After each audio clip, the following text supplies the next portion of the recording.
قال رسول الله صلی الله علیه و سلم، پیغمبر خدا فرمودند: من قرأ القرآن ثم رأى ان احدا اوتی افضل مما اوتی فقد استصغر من عظمت الله تعالی. هر کسی قرآن خوانه بعد از او بینه که مثل همون قرآن کی آورده دمی زمین،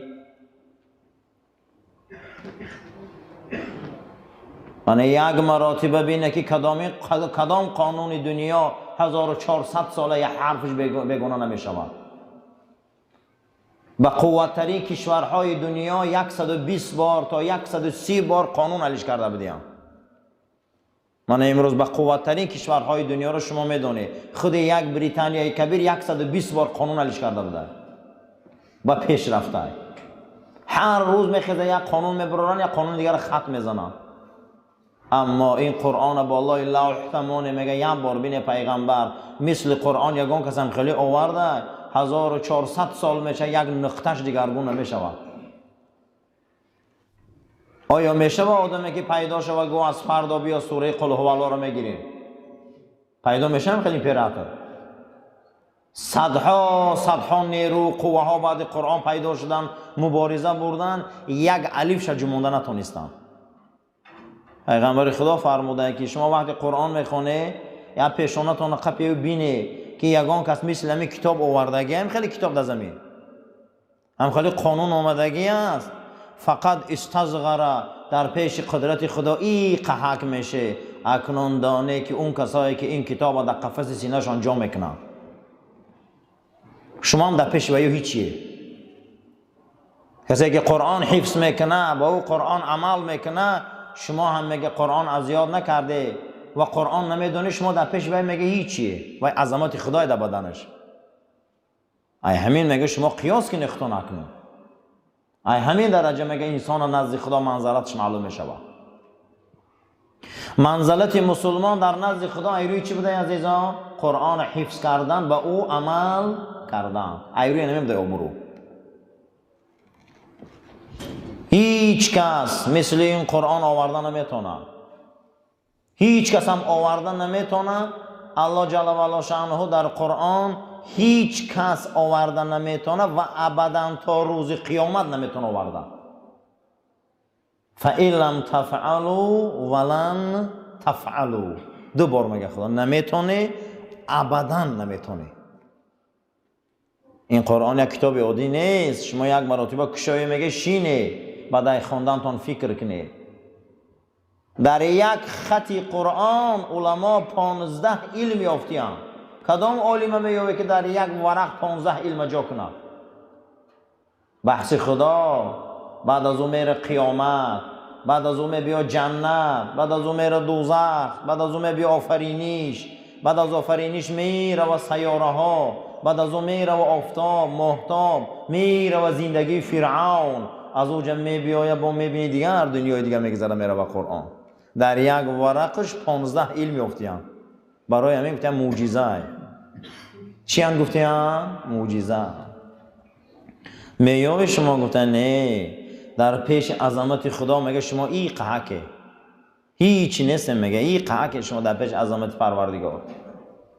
و قال النبی صلی الله علیه و سلم: ما من شفیع افضل منزلة عند الله تعالی من القرآن. پیغمبر خدا صلی الله علیه و سلم فرمودند که یگان شفاعت کننده را در روز قیامت بزرگتر ندیدم از همون انسانی که قرآن حفظ کنه.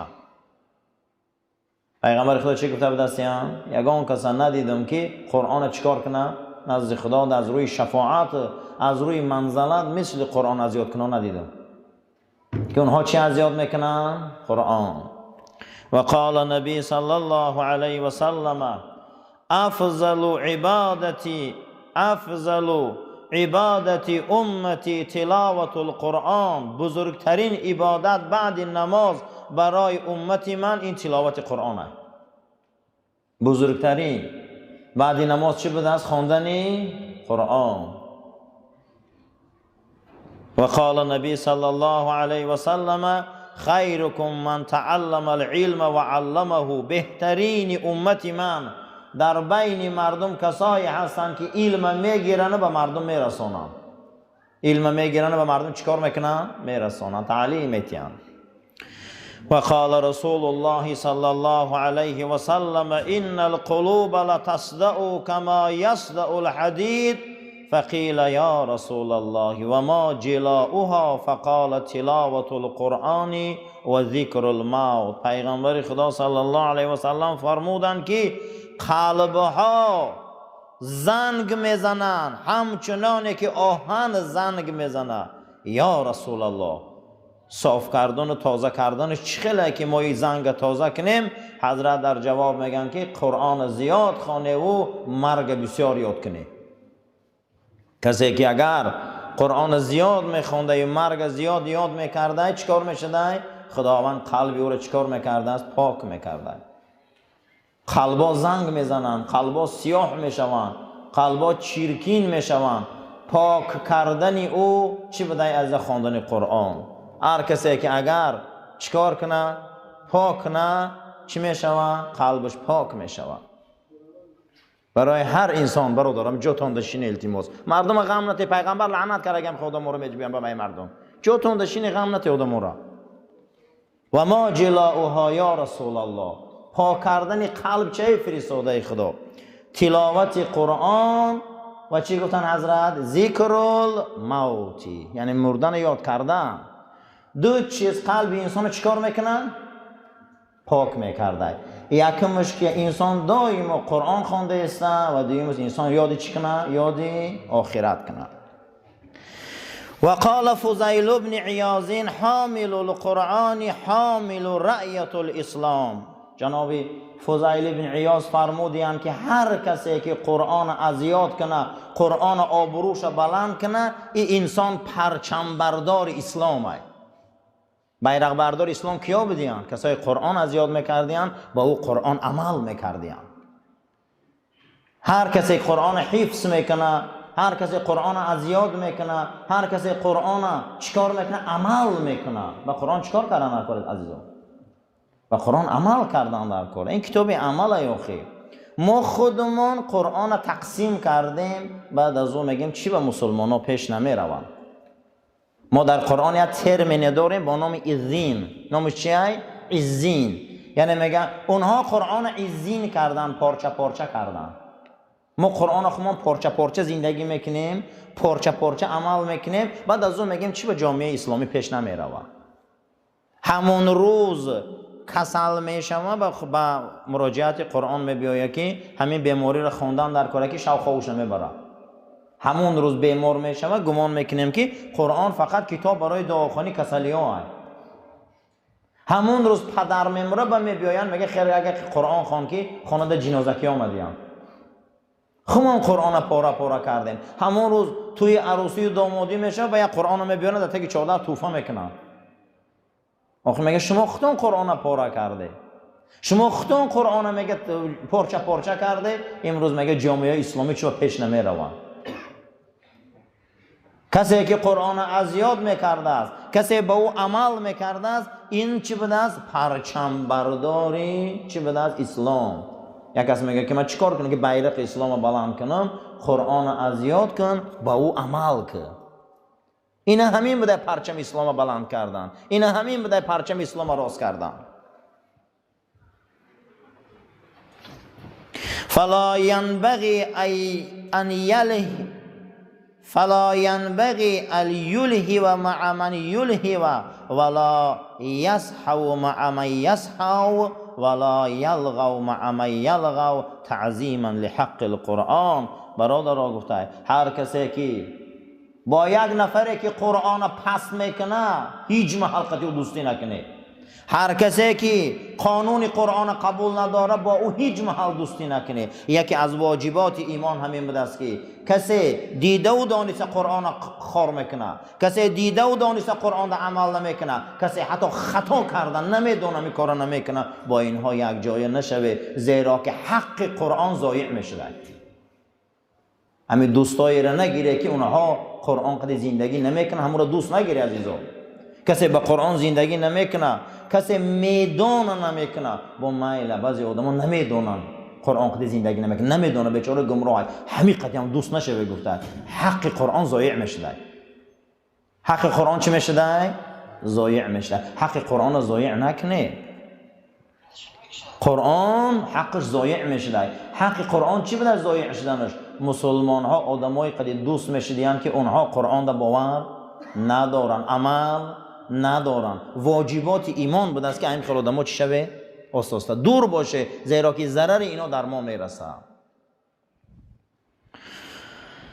قال ایضا من قرأ خاتمة سورة الحشر حين يصبح ثم مات من يومه ختم له بتابع الشهداء ومن قرأها حين يمسي ثم مات من لیلته ختم له بتابع الشهداء. جناب پیغمبر حدیث دراز کردن که هر کسی که آخری سوره حشر میخونه لا یستوی اصحاب النار و اصحاب الجنه را تا آخرش میخونه، وقتی در بامداد میخونه اگر همون روز از دنیا گذره خداوند او را مهر شهید میزده. هر کسی که اگر ایره در وقت خوابش خونه و همون شب خواب کنه از دنیا گذره او را هم پروردگار در نامه اعمالش مهر شهید میزده. اینه بینین که قرآن وظیفش ما را شهید میکنه.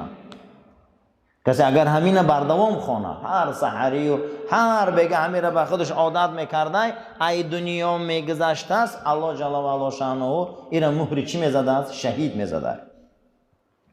و اما فضل العلم والعلماء، اما درباره حرمت علم و حرمت علما حدیث های زیاد آمدگی بوده است که جناب پیغمبر فرمودند من یرید الله به خیرا یفقهه فی الدین و یلهمه رشدا.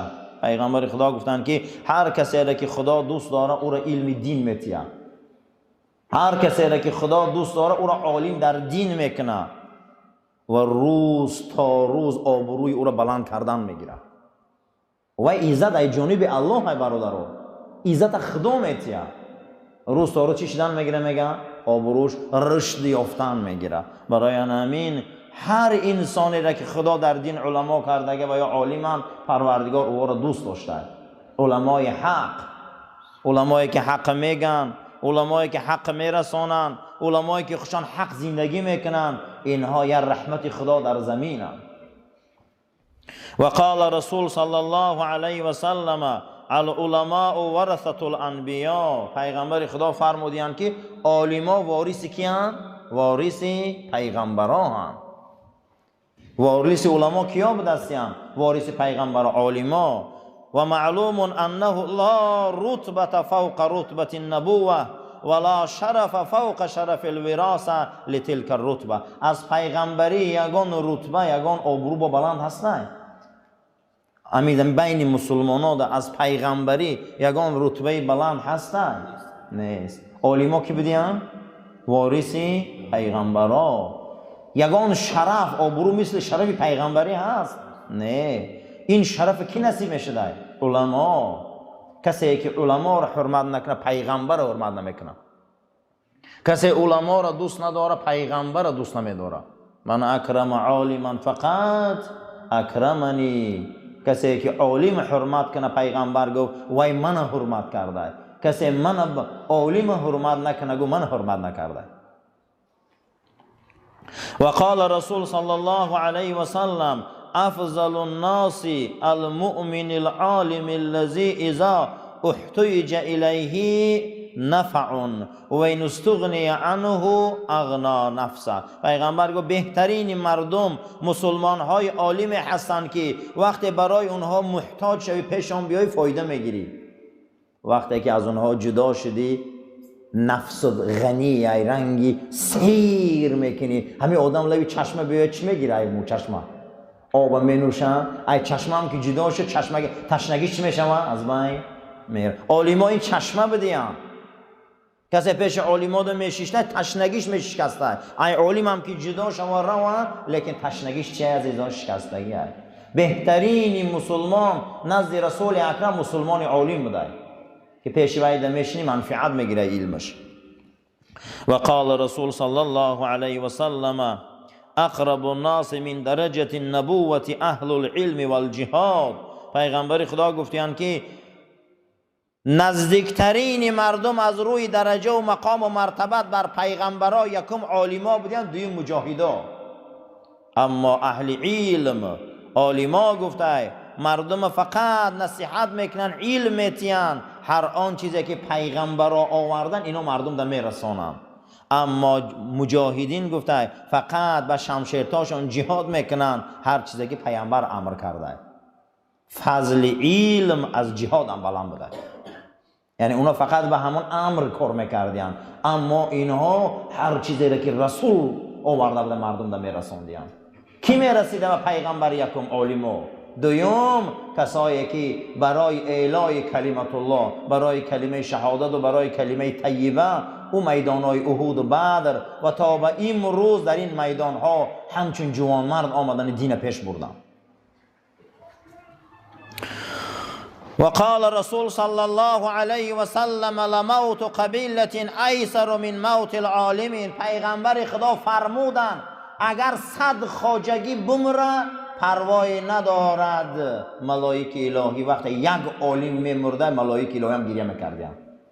یک عالم از دنیا میگذشته برای پروردگار و درگاهش وزبینتر بوده از یک دهه تگی خاک رود. عالم مرگش از یک دهه هم بالا بوده. یک روایت دیگر ده گفته یک وادی، اگر یک ریان هم گویم خطا نمیکنیم، آدمش نزد خدا سبکتر بوده یک علمای ربانی از دنیا گذره. از علمای ربانی ابلیس میترسه، از عوام که میترسه. برای همین علما را مرگش مرگ عالم های، علما را مرگش مرگ دنیا های. کوشش میکنن که علما را از بین برن و مردم به دایره خودشان چیکار کنن؟ به دعوت کنن. علمای حقگو، علمای ربانی مردم تعلیم و تربیت میتین. وقال رسول صلی الله علیه و سلم یوزن یوم القیامت مداد العلماء بدم الشهداء. روز قیامت یک عالم می آوردین به قد او خون شهیدا را جمع میکردین، به شهیدا را اجر میدادین. یعنی یک عالم قدش اگر 2 متر باشن 2 متر خون شهید می آوردین به برابر یک عالم شده. یعنی شما فکر کنید که اگر 1000 شهید در کارگی بچین یک عالم خون اجر پیدا کنه، ببینید که عالم چقدر بزرگ بوده، ببینید که علما را قدر چند قدر بلند بوده است.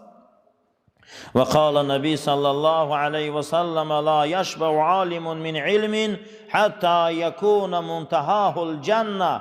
عالم از علمش سیر نکنه، همیت رفتن گیره گشنه علم، عاقبت این کار جنت الفردوس. علما از علم سیر نمیکنن اجماع. علما همیشه تشنه علم هم. علما همیشه در علمشان تشنه هم. کسی تشنه علم باشه آخری تشنگی علم کجا بوده؟ جنت الفردوس. رسول اکرم صلی الله علیه و سلم فرمودند که فقط از خدا جنت الفردوس طلب کنه. جنت الفردوس جاش علما بودن، جای علما همونجا بوده است. وقال النبي صلى الله عليه وسلم هلاك امتي في شيئين ترک العلم و جمع المال و جمع المال. جناب پیغمبر فرمودند که هلاک امتی من در 2 چیز است. یکم علم ترک کنن و محبت در مال دنیا کنن. 2 چیز امتی رسول اکرم شکست میداده. یکم چی؟ ترکی علم، دوم جمع کردن مال دنیا. همین 2 چیز امتی پیغمبر اگر مهر میبستن و شکست خورده گیاد. برای همین عزیزا خانه علم خوب گیره، علم آموزه تا مردن علم آموزه. از هم دشمن یکم اسلام و مسلمان این مسلمان جاهل است. تمام دنیا را این مسلمان جاهل رسوا میکنه. وقال النبي صلى الله عليه وسلم كن عالما او متعلما او مستمعا او محبا ولا تكون الخامسة ای مبغضها فتحلک. پیغمبر خدا صلی الله علیه و سلم گفتن که یا عالم شوه، یا طلبه علم شوه، یا گوش کننده علم شوه، یا علم دوست داره، پنجمش نشوه که شما بد نبینی عالم را که خدا شما را هلاک میکنه. کدامش مایم امروز؟ اقلا گوش کننده شوه، اقلا دوست دارنده شوه. عالم شدن آسان نیست. وقال النبي صلى الله عليه وسلم آفة العلم الخيلاء. پیغمبر خدا صلی الله علیه و سلم گفتند که آفت علم خیالا چه بوده؟ مختالا فخورا قرآن میگه، تکبری. علما که کبر کرد علمشان ده آفت آمده گیاد. و من امثال الحکماء من طلب العلم للریاست فقد عدم توفیق و سیاست. کسی علم اگر برای وظیفه دنیا گیره، این انسان خدا توفیق ایسرش دور میکرده، سیاست چگون میکرده. کسی علم برای چی گیره؟ برای سیاست دنیا گیره، برای وظیفه دنیا گیره، برای کرسی دنیا گیره، خداوند از وی توفیق میگرفته. بعد از توفیق گرفتن خداوند حیبت هم میگرفته، وی حیبت نداره. این بسیار آدم ها رو بینه برای دنیا علم دو میکنه، بینه هیچ حیبت نداره، هیچ حیبت نداره. حیبت در چی بوده؟ حیبت در علم خالص لله گرفتن، از برای الله گیره علم گفته است. خداوند گفت اعوذ بالله من الشیطان الرجیم سأصرف عن آیات الذین یتکبرون فی الارض بغیر الحق. در آینده نفرای می بیایند که معجزه های ما را، کتاب های ما را، پیغمبرا را، آیین خدا را با واسطه کبرشان در این زمین که حق ندارن رسوا میکنن. و میگن در قرآن اومده می آید، میگن نه اومده، خوردن گیرن روزاشونه. و میگه اومدگی همین در قرآن، میگن نه در کجاش اومده؟ و در همون با گپ میزنن، هزار عقل تاب میکنن نه اومده، این نیومده، این در قرآن نیست. پیامبر گه زمان میشه و گانم خه میگن و میبیاین میگن بود همین یا نه نبود. برای همیشه عزیزا و قال شافعی من تعلم القرآن عظمت. حضرت امام شافعی گفته کسی قرآن از یاد کنه خدا بزرگش میکنه، قیمت شه. و کسی اگر علم حلال و حرام گیره گفته خدا قدرش بلند میکنه. کسی علم حدیث تعلیم گیره گفته خدا حجتش به قوت میکنه. کسی علم ریاضی متیمت کرده اگر گفته تعلیم گیره خداوند سرش تازه میکنه. کسی گفته اگر علمی هندسه و نقشه کشی را یاد گیره گفته خداوند طبیعتش به قوت میکنه. کسی تا نفسش خار نکنه گفته علم صاحب نمیشه. عزیز همه علم درست بوده، متیماتیکش هم خونه، هندسه‌ش هم خونه. متیماتیک فکر آدم چقدر تازه میکنه. برای چی علم متیماتیک؟ علم چیه؟ فکر سرت میشوه. علم گفته همش گیره گفته برایش با فایده تا خار نشوی گفته در نفست تو علم صاحب نمیشی. برای همین دانه که هر کسی عالم علما شده و در جای گرم شدگی نیست و خیلی عذاب کشیدگی. اللهم ربنا آتنا فی الدنیا حسنة وفي الآخرة حسنة وقنا عذاب النار وصلى الله تعالى خير خلق محمد وعلى أصحاب الأجمعين آمين يا رب العالمين. صفاتنا راست گیره تلفونات. فلسفه دو انسان جنبست نشد. بعضی شخصیت ها میگن که فلسفه 4 انسان جنبست نشد. همین علما برآمدن، متفکرها برآمدن، این شخصیت ها را کتاباش تحلیل کردن، جنبست کردن نتونستن. در زمین خودمان ابن سینا، در زمین خودمان ابن سینا، در زمین مقصد ایران شخصیت با نام غزالی توسی، امام غزالی، در زمین اروپا مثل ابن رشد کندی و ابن خلدون. این شخصیت ها را به درجه علمای بزرگن که نه اینکه فقط علم اسلام، مسیحیت و یهودیت غیر مسلمان ها هم با تمام صنعتاش اعترافشون کردن در علم. و در علم اینها را چیکار کردن؟ کتاباشون استفاده بردن. حتی اکثریت کتابای علمای اروپا که دولت سازی دارن، جامعه شناسی دارن، ابن خلدون ترجمه کردن به زبان خودشون. همین کتابای ابن خلدون چیکار کردن؟ ترجمه کردن، دولت ساختن. بسیاری علماشون در کتاباشون متنای ابن خلدون دیده میشود. انمی شخصیت مال اسلام است. عبدالرحمن ابن خلدون بسیار فلسفه بزرگ داره. جامعه شناس، طبیب، مؤرخ، مفسر، محدث، شخصیت جهان گشته عالم اسلام میگه ای مردم در کتابش بدانید که هر کی از سخن ناروا درباره خودش ناراحت شوه و انسان خردمند نیست. وقتی که تو را اسلام میکنن تو را قرد میکنن، یا سخنی ناروا میگن تو غضب‌آلود میشی، تو خیرتمند نیستی. گفته آدم خیرتمند باید این خیلی صحبت ها و این خیلی گپا و این خیلی صحبت ها و گپای به معنی را نسبت خودش گپای درشت اهمیت نتیه. جکشی سگ هیچ کم نکند رزق گدا رو.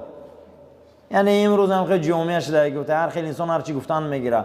اگر تو در صحبت اینها ناراحت شدی و در صحبت اینها اهمیت دادی به معنیگی اونها دا تو اهمیت دادی زیخی کردی تو خیرتمند نیستی. ای مردم تیر اهمیت نتی، مردم هرچی گفتن میگیره، شما کارتون دوام تی. و هر کسی که تعریف نادانه و تعریفی که میکننشه، توصیفی که میکننشه خرسان شوه، این آدم هیچ محل حکیم شده نمیتونه. هیچ محل انسان درجه بالای علم در نمیرسه که در تعریف مدح ثنای خودش تعریف همین مردم خرسان شوه. همین تعریف میکنن گفته خرسان میشوه، این آدم حکیم نیستن. گفته ای مردم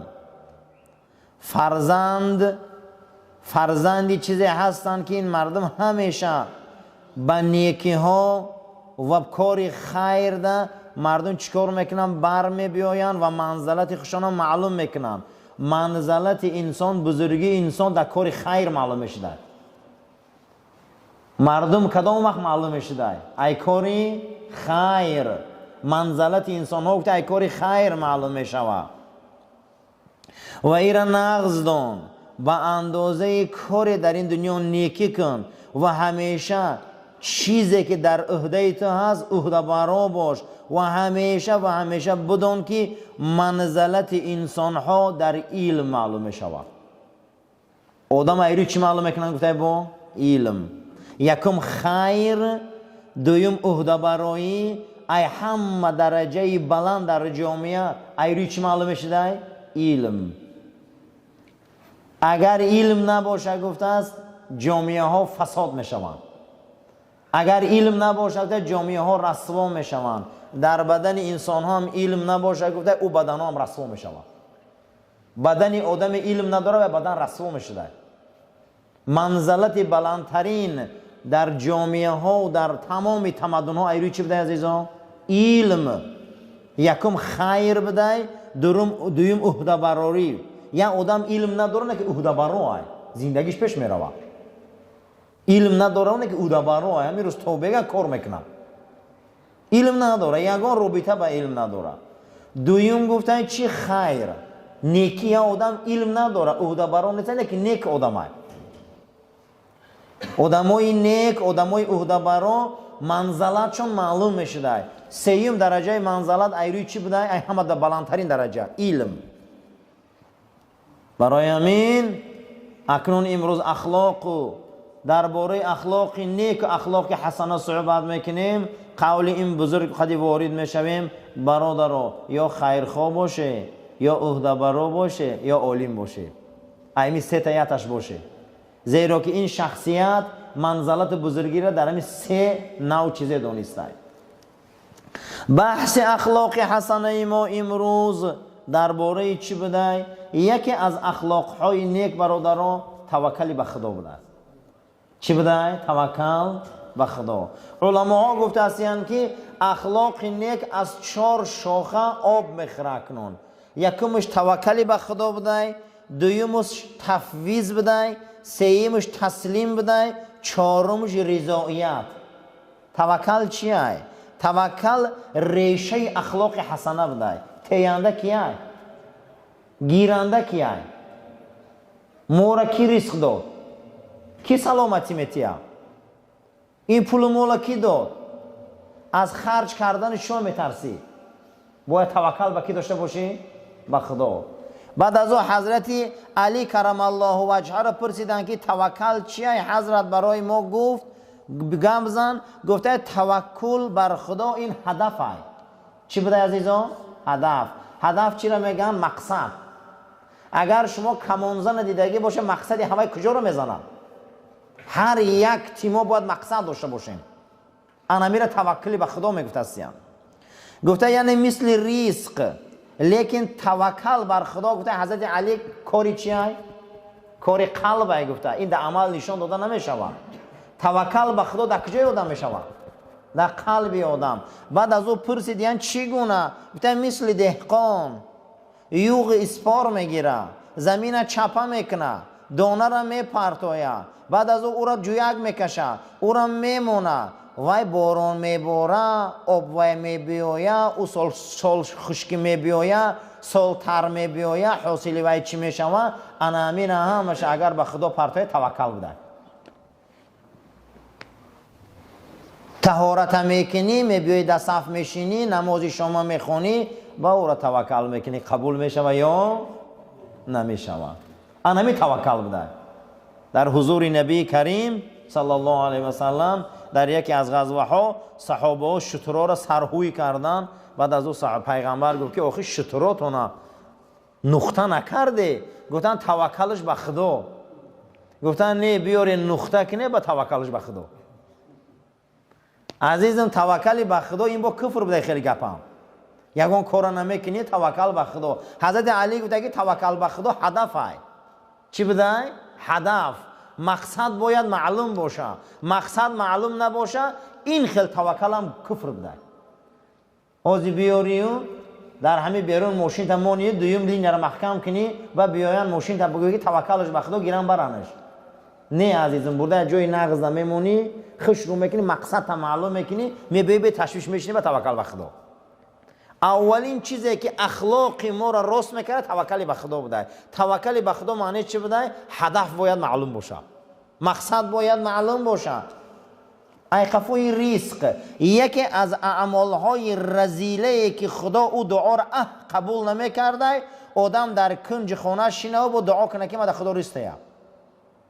خدا دعای انمی خیلی انسان قبول نمیکرده که در خانه شینه یگان هدف نشان نتیه، یگان حرکت نشان نتیه با دعا کنه که خدا ما در رزق ده.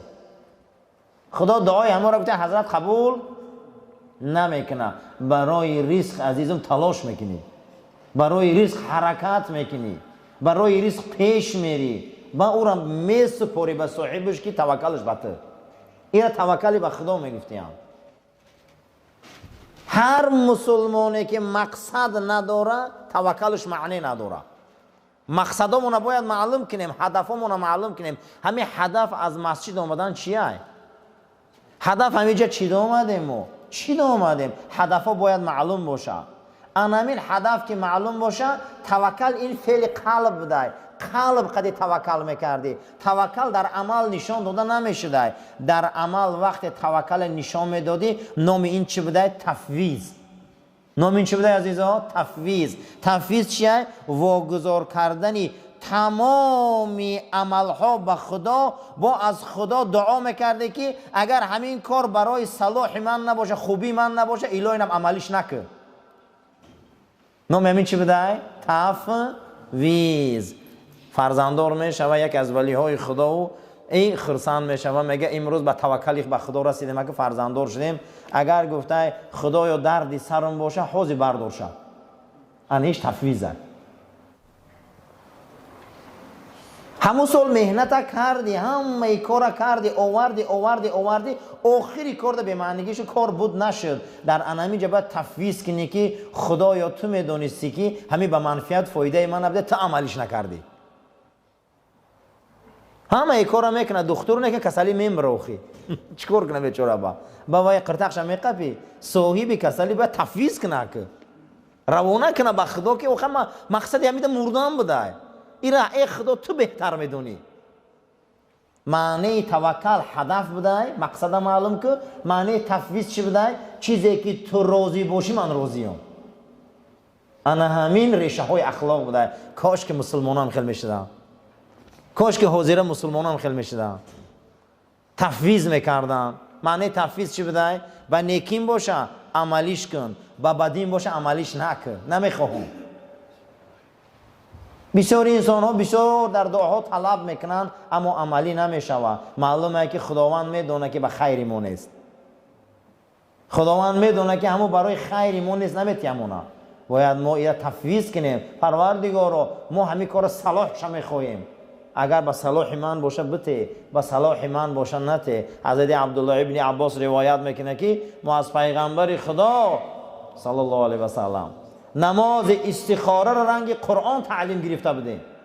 میگه برای شما اگر یگان کار مشکل بیایه و از بین بیایه نماز استخاره خونه و در نماز استخاره انمی دعاها را کنه و بگوه که اگر خدایا برای دین من، ایمان من، عقیده من، دنیای من، آخرت من همه کار فایده داشته باشه عملیش کن. اگر ضرر داشته باشه من نمیخواهم. انمی را تفویض میگم. توکل معنیش همین بوده که این کاری قلب بوده، اما تفویض کاری عمل بوده، در عمل نشان ده. یک آدم بیچاره تمام تبابت میکنه اما بچه دار نمیشه یا فرزنددار نمیشه، تمام کار میکنه و کارش آخرش مقصد دیگه و منفعتش نمیشه. باید تفویض کنه. باید هم مشکل کی ده پرتویا خدا ده. خدای من روزگی تر میخواهم، من روزگی تر میخواهم، من در صلاح همینم که تو خرسند باشی. اگر تو خرسند نباشی من ایران نمیخواهم. بسیاری کارهایی که ما داریم امروز برادر در او خدا خرسند نیست. ما چی در کنم که عمل، ما چی در کنم خیلی کار وقتی او خرسند نباشه. حاجت ابلیس هم میبروره، حاجت دجال هم میبروره، حاجت هزار دشمنش برآورده است. لیکن چی در کنه که آینده او جهنم باشه. معنی تفویض زمین بده که واگذار کردن همه عملها به خدا. شاید صلاح او به من باشه من دته، اگر صلاح او به من نباشه من نته. هر چیزی را که تو بخواهی من در او راضیم، هر چیزی را که تو هم نخواهی من او را نمیخوام. همین تفویض بده. صحابه پیش رسول اکرم بیا صلی الله علیه و سلم فرستاده خدا، من میخواهم که فقیر شوم و میخواهم که بیمار شوم. و چی میخواهی؟ آخه همین بایدگری همین روزا دیدیستم ثروتمندای عوزیره یگان تی اینا کاری خوب نکردیستن ای هوای همین چیزه نباشه من خوبه. همه آدمای سلامت داره دیدیستم سلامتی داره به این سلامتی هاشون یک گناهای کردیستن. منم خیلی سلامتی را نمیخواهم، من میخوام بیمار باشم. حضرت میگه تبسم کردن گو ما خیلی نمیخواهیم، ما میخواهیم چیزی به خوبی ما باشه خدا تیه، چیزی به بدی ما باشه خدا نتیه. مسلمان بدی خیلی نباشه گفت، چیزی که به خوبیم باشه بته. خدا الهی اینم 200 سال عمرم ته به خوبیم باشه، گنده عمر. همین به خوبی من عمری دراز باشه 200 سال ته. همین به خوبی من باشه 20 بار حج الهی من 20 بار حج ته من. همین به خوبی من باشه میلیون دلار الهی نم ته من. نگه به بدی من باشه یگان چه میره نته. حضرت این جواب گفتن نه این گپ نگو، این خیلی فقر و بیماری طلب نکه. تو چرا طلب که گو که هر چیزی که در او خرسندی تای ما او را میخواهیم، هر چیزی که در او خرسندی تنیز ما او را نمیخواهیم. انا میره میگفتن تفویض. معنی تفویض چی بده؟ هر چیزی ده که خدا راضیه باید ما راضی شویم، هر چیزی ده که خدا راضی نیست ما هم باید در همون کار چیکار کنیم؟ گویم خدای تو راضی نبودی. انا میره تفویض میگفتیم. برای همین عسى ان تحبوا شیئا و هو کره لکم، آن چیزی که شما دوست می‌داره میگه او به بدی شما، لیکن خدا همون رو عملی نمیکنه. دوست می‌داره که همین روز را اون کارم شوه، لیکن همون به بدی تای کار بود نمیشه و زیغ نشه. عزیزم در دری او چی بدی هست؟ حضرت خضر با موسی همسفر میشن در بحر میروند، رفته سفری طولانی و حضرت خضر همون کشتی را شکاف میکنه. سوره کهف داستانش میبیا و موسی میگه تو چی شکاف میکنی؟ این چی روزه؟ اخی ما رو بری بحر آوردی چی آدمگریه؟ تو انسانی خوب نبودی. بعد خضر میگه من ترا نگفتم تا قدیما طاقت کردن نمیتونی. بعضی آدم‌ها قدی طاقت کردن نمیشه اخی و یا کورشون هم خیلی و همه کارو میبیایه و میگه چی شکاف کرده که به حکمت چه گفتم. گفت در این بری بحر گفت یک پادشاه ظالمی بود که کشتی‌های مردم رو کشیده میگرفت. من برای همین شکاف کردم کشتی را که عینی میره گرده گشته روان کشتیشون همون ظالم نگیره. ببین در درین کار یک کارایی هست که انسان حیران میشود. چه با کاری من بود نشد، چه من کردم نشد. چون همین قدر تبوبات کردم پدرم نشد، چون همین قدر کردم مادرم نشد، همین قدر کردم نشد. آخه عزیزم در درونی او یا نیکی است تو را نمیدونی، در داخل او یا بدی است تو را نمیدونی، او را خدا میدونه. انا همین جده کسی اگر راضی شوه انا می کرده او انسان میگفتن تفویض. انا همین آدمو ای توکل به خدا با یک درجه پیش بدیم، یک درجه توکل پیش نامش چی بده؟ تفویض. راضی شوه که راضی شو، زندگیت ویران میشه، صدمه ده دوچار میشی، قشاق میشی، فقر میبیا خونه، کم بغل میشی، چی میشی؟ راضی شوه که راضی شو. انا میرم میگه تفویض، انا میرم نامش تفویض میگفت هستیم. سیوم بخشه که اکنون اخلاق حسنه را یاردم میکنن، نامیره چی میگفتن؟ تسلیم.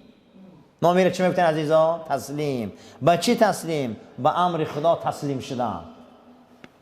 کسی که به امر خدا تسلیم شود. حضرت امام غزالی را پرسیدن که حضرت برای ما گوزن، همین در زمان شما در زمان رسول اکرم صوفی ها بودن؟ حضرت امام غزالی را میپرسن در زمان حضرت میگه پیغمبر صوفی ها بودن؟ گفت صوفی ها بودن و نام صوفیگی نداشتن. گفت چگونه؟ گفت سلمان فارسی. گفت چگونه صوفی بود؟ گفت همین خانه اندازه که سرم در بالاش رسه، همین دیوالش پهن کنه که پاهم در دیوال رسه. سلمان فارسی را زندگیش بینه، سرم دام بالای خانه رسه بسای، پاهم دام دیوالش رسه بسای. او چی به این میگی سلمان؟ پیامبر گفت که سلمان تو در دنیا مسافری، مسافر باید فکری وطن شکنه. در دنیا دست برداره کیا بدیه؟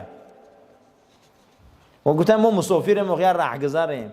گفتم خیلی ها بودن که نام صوفیگی نداشتن. گفتم حوض نام پیدا کردن اما صوفی ها نیست. امام غزالی گفت از این میگه تا چگونه این نقطه نظر شما تصوف صوفی؟ گفته کسی به فرمان خدا تسلیم شوه و صوفیه.